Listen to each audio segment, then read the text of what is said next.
Ooh, what's this?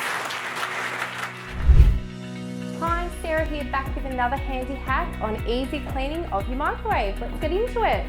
We all know microwaves get a bit greasy with day-to-day use, so this is how to make your microwave sparkle. All you're going to need is some dishwashing liquid, a glass, and a sponge. The first thing we're going to do is put a bit of dishwashing liquid in a glass, put some water in your glass. So we're just going to stick this in the microwave for 2 minutes.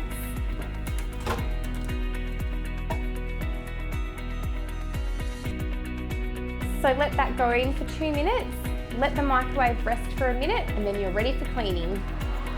Oh no! Well done.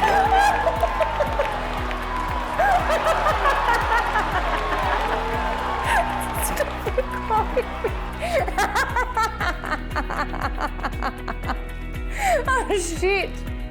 That was not meant to happen.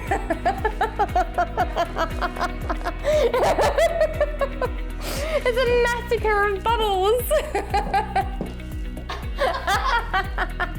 It just went boop. And oh my God. Good help. Mate, it was Brooke's hack.